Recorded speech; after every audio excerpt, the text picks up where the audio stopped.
ସାବତ ବୋଉ ଏକ ହୃଦୟସ୍ପର୍ଶୀ ପାରିବାରିକ କାହାଣୀ।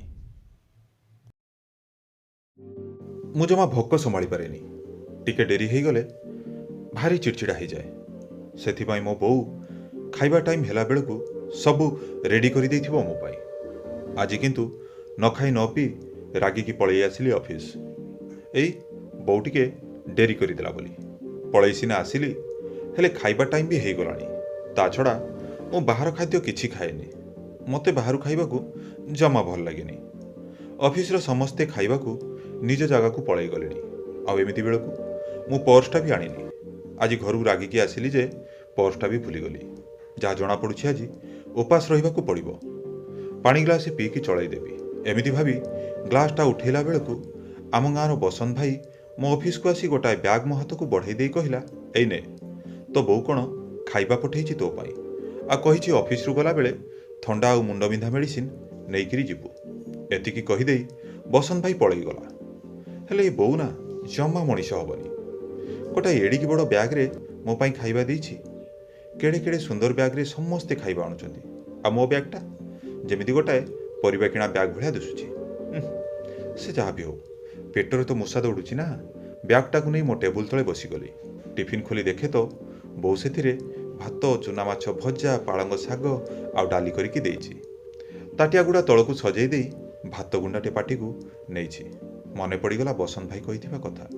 ମୋ ବୋଉର ଦେହ କୁଆଡ଼େ ଭଲ ନାହିଁ, ତଥାପି ସେ ମୋ ପାଇଁ ଖାଇବା ପଠେଇଛି। ହେଲେ ଆମ ମାମୁନ, ମାନେ ମୋ ସାନ ଭଉଣୀ, ସେ ତ ହାତ ମାରି ନଥିବ କି ବୋଉକୁ ସାହାଯ୍ୟ ବି କରିନଥିବ। ବୋଉ ମୋର ଏ ସବୁ ଏକା କରିଥିବ। ଆଜି ଗରମ ଭାତ ଦିଟା ଖାଇଲା ବେଳେ କାହିଁକି କେଜାଣି ବୋଉ ପ୍ରତି ମୋ ମନରେ ଗୋଟାଏ ଅନ୍ତରଙ୍ଗ ଆତ୍ମୀୟତା ଖେଳିଗଲା।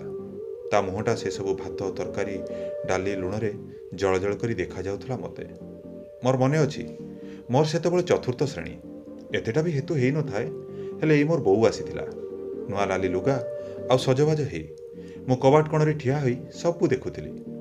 ଆମ ସାହିର କେତେଟା ସ୍ତ୍ରୀ ଲୋକ ହୁଳିହୁଳି ପକାଇ ବୋଉକୁ ମୋର ଘରକୁ ଆଣିଥିଲେ। ଆସୁ ଆସୁ ମୋତେ ବୋଉ ତା କୋଳକୁ ଟାଣିନେଲା। କୋଳରେ ବସେଇ ମୋ ମୁଣ୍ଡରେ ହାତ ମାରି ମୋ କପାଳରେ ସ୍ନେହଭରା ଗେଲ କରିଦେଲା। ସମସ୍ତେ ମୋତେ ଚିହ୍ନେଇ ଦେଇ କହିଲେ, ଇଏ ତ ନୂଆ ବୋଉ। ମୁଁ କହିଲି, ଆଉ ମୋ ବୋଉ କୁଆଡ଼େ ଗଲା ଯେ? ମୋ ବୋଉ କାହିଁ? ସେମାନେ କହିଲେ ସେ ମାମୁଁ ଘରକୁ ଯାଇଛି। ମୁଁ ବି ଭାବିଲି, ହଁ, ସେ ତ ଯାଇଛି ଯଦି ଆସିବ ଆଉ। ମୋ ବୋଉ IAS ପାସ୍ କରିଛି। ସମସ୍ତେ କହୁଥିଲେ ସେ କୁଆଡ଼େ ବହୁତ ପାଠ ପଢ଼ିଛି। ହେଲେ ଏଇ ସ୍କୁଲ ଯିବା ବାଟରେ ନଣ୍ଡା କହୁଥିଲା, ସିଏ ତୋ ନୂଆ ବୋଉ ନା ତୋ ସାବତ ବୋଉ ବେ? ମୋ ମା କହୁଥିଲା, ସିଏ କାଳେ ତୋ ସାବତ ବୋଉ। ମୁଁ ମନ ଦୁଃଖରେ ଘରକୁ ପଳେଇ ଆସିଲି। ଆଉ ଆସି ବୋଉକୁ ପଚାରିଲି, ବୋଉ ତୁ ଆଗ କହିଲୁ, ତୁ ମୋ ନୂଆ ବୋଉ ନା ତୁମ ସାବତ ବୋଉ? ମୋ ବୋଉ ସେଦିନ ଟିକେ ଆଶ୍ଚର୍ଯ୍ୟ ହୋଇ ମୋ ମୁହଁକୁ ଅନେଇଲା, ଆଉ ହସି ଦେଇ କହିଲା, ମୁଁ ତୋର ନୂଆ ବୋଉ ନୁହେଁ କି ତୋର ସାବତ ବୋଉ ବି ନୁହେଁ। ମୁଁ ତୋର ଖାଲି ବୋଉ। ମୁଁ ତୋ ବୋଉ। ତୁ ମୋତେ ବୋଉ ଡାକିବୁ। ଆଉ ସେବେଠାରୁ ସେ ମୋ ବୋଉ। ବାପା ଆଉ ବୋଉ ମଝିରେ ମୁଁ ଶୁଏ। ଶୋଇଲା ବେଳେ ବୋଉ ଉପରେ ଗୋଡ଼ ପକାଇ ଶୋଇବା ମୋର ଅଭ୍ୟାସ ହେଇଗଲା। ଆଉ ବୋଉ ପେଟ ଉପରେ ହାତ ରଖି ଶୋଇବା ବି। ଶୋଇଲା ବେଳେ ବୋଉ ମୋ ଗାଲରେ ଦିଟା ଚୁମା ଦେଇଦିଏ, ଆଉ ମୁଁ ବୋଉକୁ କୁଣ୍ଢେଇକି ଶୋଇଯାଏ। ବୋଉ ମୋତେ ବହୁତ ଭଲ ପାଏ। ମୋତେ ଯଦି ଆଖି ଆଗରେ ଅଧିକ ସମୟ ନ ଦେଖିଲା, ସେ ପୁରା ବ୍ୟସ୍ତ ବିବ୍ରତ ହେଇପଡ଼େ। ଆଈ ଘରକୁ ଗଲେ ବି ବୋଉ ମୋତେ କେବେ ଏକା ଛାଡ଼ିକି ଯାଏନି। ମୋତେ ସବୁବେଳେ ସାଥିରେ ନେଇକି ଯାଏ। ମୋର ମନେ ଅଛି, ଆଈ ଥରେ ମୋତେ ଟିକେ ପାତର ଅନ୍ତର କଲା ଭଳି କଥା କହିଦେଲା। ମୋ ବୋଉ ସେଇଠି ତା ସହିତ ଯୁକ୍ତି ଲଗେଇଦେଲା, ଆଉ ରାଗିକି କହିଲା, ଆଉ ତୋ ଘରକୁ କେବେ ବି ଆସିବିନି। ସମସ୍ତେ ଯାଇ କେତେ ବୁଝେଇଲାରୁ ସେ ବୁଝିଲା। ମୁଁ ଆଉ କାହା ପାଖରେ ପାଠ ପଢ଼ିବାକୁ ବି ଭଲ ପାଏନି। ବୋଉ ମୋତେ ସୁନ୍ଦର ଭାବରେ ଗୋଟି ଗୋଟି କରି ସବୁ ବୁଝେଇ ଦିଏ। ପାଠ ନ ପଢ଼ିଲେ କୁକୁର ବିଲେଇ ପରି ଛେଚି ପକାଏ, ପୁଣି ଗେଲ କରି ଆଉଁସେଇ ଦେଇ ତାର ଗପର ପସରା ମେଲାଏ। ମୋର ସେତେବେଳେ ସପ୍ତମ ଶ୍ରେଣୀ। ଆମର ଏଇ ମାମୁନ ଜନ୍ମ ହେଲା। ମୋର ପାଠପଢ଼ାରେ କ୍ଷତି ହେବ ଭାବି ବାପା ମୋତେ ହଷ୍ଟେଲରେ ଛାଡ଼ିବାକୁ ବୋଉକୁ କହିଲେ, କିନ୍ତୁ ମୋ ବୋଉ ସିଧା ମୁହଁ ମୋଡ଼ିଦେଲା, ଆଉ ମନା କରି କହିଲା, ନାଇଁ, ସେ କୁଆଡ଼େ ଯିବନି, ସେ ଏଇଠି ରହିବ। ତାକୁ ମୁଁ ପଢ଼େଇବି। ହଷ୍ଟେଲ ଗଲେ ଛୁଆଟା ମୋର ଏକୁଟିଆ ହେଇଯିବ। ମୋତେ ବି ଭଲ ନ ଲାଗୁଥିଲା ଏ ହଷ୍ଟେଲ ଯିବା କଥା ଶୁଣିକି। ବୋଉ ମାମୁନ ଆଉ ମୋତେ ତା ଆଖିର ଦୁଇଟା ତାରା ବୋଲି କହୁଥିଲା। ମାମୁନକୁ ଚୁଡ଼ାଗୁଣ୍ଡ, ହର୍ଲିକ୍ସ, ସେରେଲାକ୍ ଆଦି ଖୁଆଇ ଦେଲା ବେଳେ ବୋଉ ମୋ ପାଟିରେ ବି ଥରେ ଦୁଇଥର ଦେଇଦିଏ। ରାତିରେ ଜ୍ୱର ହେଲେ ପାଣି ପଟି ଦେଇ ମୋତେ ଔଷଧ ଖୁଆଇ ଦିଏ, ଆଉ ମୋ ପାଇଁ ରାତି ଅନିଦ୍ରା ହୋଇ ମୋ ମୁଣ୍ଡ ପାଖରେ ବସି ରହେ। ଏହାପରେ ଏମିତି ବର୍ଷ ପରେ ବର୍ଷ ବିତିଗଲା। ମାମୁନ ଧୀରେ ଧୀରେ ବଡ଼ ହେଲା। ମୁଁ ବୋଉ ପାଖରେ ପଢ଼ି ମେଟ୍ରିକ୍ ପାସ୍ ବି କଲି। ହଁ, ହୁଏତ ଫାର୍ଷ୍ଟ ଡିଭିଜନ୍ ହେଇନଥିଲା, କିନ୍ତୁ ସେକେଣ୍ଡ ଡିଭିଜନରେ ମୁଁ ପାସ୍ କରିଥିଲି। ହେଲେ ମୋ ବୋଉ ବହୁତ ଖୁସି ହେଇଥିଲା ସେଇଦିନ। ମୋର ଯୁକ୍ତ 2ର ପ୍ରଥମ ବର୍ଷର ଆରମ୍ଭ। ଆମ ଘର କାନ୍ଥରେ ଝୁଲୁଥିବା ମୋ ବୋଉର ଫଟୋଟିକୁ ବାପା କନ୍ଥରୁ ଓହ୍ଲେଇ ଆଣିଲେ। ତାକୁ କାଚର ଫ୍ରେମ୍ କରି ଆମ ବାକ୍ସରେ ରଖିଦେଲେ। ଏମିତି ନୁହେଁ କି ତାକୁ ଅପମାନ ଦିଆଗଲା।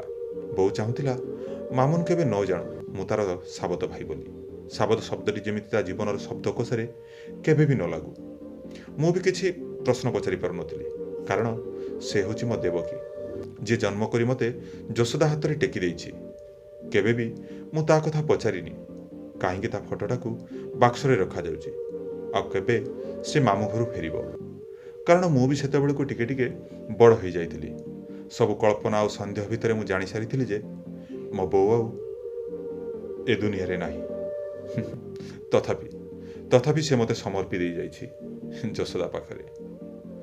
ବୋଉ ମୋତେ କେବେ ଅନୁଭବ କରିବାକୁ ଦେଇନି ଯେ ସେ ମୋର ସାବତ ବୋଉ, ଆଉ ମୁଁ ତାର ସାବତ ପୁଅ। ଏମିତି କେଉଁ ଦିନ ନାହିଁ ବୋଉ ମୋତେ ନ ଦେଖି ରହିଯାଇଥିବ। ବିଭିନ୍ନ ପରୀକ୍ଷା ଦେବାକୁ ଯାଇ ନ ଫେରିଲା ପର୍ଯ୍ୟନ୍ତ ନ ଖାଇ ସେ ମୋତେ ସେମିତି ଅନେଇଥିବ। ଏମିତି କେଉଁ ସମବାର ବି ନାହିଁ ଯେ ସେ ମହାଦେବଙ୍କର ପାଦୁକା ଆଣି ମୋତେ ପିଆଇ ନଥିବ। ବାପାଙ୍କୁ ଲୁଚାଇ ମୋତେ ଅନେକ ଟଙ୍କା ଦିଏ। କେଉଁଠି ଅଭାବ ନ ରହୁ ସେଥିପାଇଁ ସେ ଖୁବ୍ ଯତ୍ନବାନ। ମାରେ ଆକଟ କରି ଗାଳି ବି ଦିଏ। ଆଉ ଦୁନିଆରେ ବଡ଼ ହେବା ଲାଗି ମୋ ପାଇଁ ଶୁଭ ବି ମନାସେ।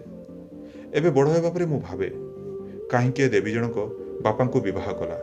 ସେ ତ ପାଠ ପଢ଼ିଥିଲା। ଆଈ ଘରର ଅନେକ ଯୌତୁକ ଦେଇ ତାକୁ ଆଉ କେଉଁ ଜାଗାରେ ବାହାଘର ବି କରିପାରିଥାନ୍ତେ। ଏସବୁ ପ୍ରଶ୍ନର ଉତ୍ତର ଖୋଜିଲା ବେଳେ ମୁଁ ଋଣୀ ହୋଇପଡ଼େ ତା ଆଗରେ।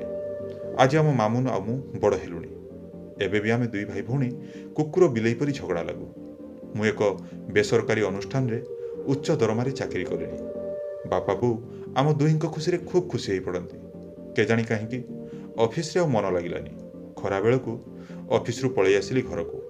ଆସିଲା ବେଳେ କିଛି ଥଣ୍ଡା ଆଉ ମୁଣ୍ଡବିନ୍ଧା ମେଡ଼ିସିନ ବୋଉ ପାଇଁ ନେଇକି ଆସିଲି।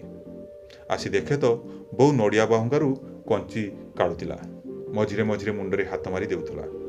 ଔଷଧଟା ତା ହାତକୁ ବଢ଼େଇ ଦେଇ ତା କାନ୍ଧରେ ଲୋଟିଗଲି ମୁଁ। ତା ଦେହର ଝାଳ ମୋ ଗାଲରେ ଲାଗି ଆଶୀର୍ବାଦ ଆଉ ସ୍ନେହର ବର୍ଷା ଭଳି ଲାଗିଲା ମୋତେ। ବୋଉକୁ ଆଜି ନିରୀକ୍ଷଣ କରି ଦେଖିଲା ବେଳେ ଜାଣିଲି ତା ଉପର କେଇଟା ଚୁଟି ପାଚିଗଲାଣି, ଆଉ ମୋ ବୋଉ ଟିକେ ବୁଢ଼ୀ ହେଇଗଲାଣି। କିନ୍ତୁ ମୋ ବୋଉ ମୁହଁରେ ଟିକେ ଅଭିମାନ ଥିଲା, କାରଣ ମୁଁ ସକାଳେ ରାଗିକି ପଳେଇଥିଲି ଆଉ ଖାଇବି ନଥିଲି। ସେଥିପାଇଁ ବୋଉକୁ ମୋତେ ମନେଇବାର ବି ଥିଲା। ତଥାପି ତା ଭଲ ପାଇବା ମୋ ପାଇଁ କେବେ ବି କମିନି। ମୋ ବୋଉ ସେ ବୋଉ ନୁହେଁ, ସେ ମୋ ଦେବୀ, ଆଉ ଏ ସମାଜ ପାଇଁ ଜଣେ ଉତ୍ତମ ନାରୀ। ହଁ, ସେ ସାବତ ହେଇପାରେ, କିନ୍ତୁ ମୋ ବୋଉଠୁ ବି ମୋ ପାଇଁ ବଡ଼। ସେ ଭଗବାନଙ୍କଠୁ ବି ମୋ ପାଇଁ ବଡ଼। ସମାଜରେ ସମସ୍ତେ କହନ୍ତି ସାବତ ବୋଉ ଭଲ ନୁହେଁ, କିନ୍ତୁ ମୋ ବୋଉକୁ ମୁଁ କେବେ ବି ସାବତ ବୋଉ ବୋଲି କହିନି। ସେ ସବୁବେଳେ ମୋ ବୋଉ। ଯଦି କାହାଣୀଟି ଆପଣମାନଙ୍କୁ ଭଲ ଲାଗିଥିବ ତାହେଲେ ଚ୍ୟାନେଲକୁ ସବସ୍କ୍ରାଇବ୍ କରିନେବେ ଏବଂ ସାଙ୍ଗମାନଙ୍କୁ ସେୟାର ମଧ୍ୟ କରିଦେବେ। ଆଉ ଯଦି ପାରିବେ ପ୍ଲିଜ୍ ଟିକେ ଲାଇକ୍ କରିଦେବେ। ଜୟ ଜଗନ୍ନାଥ।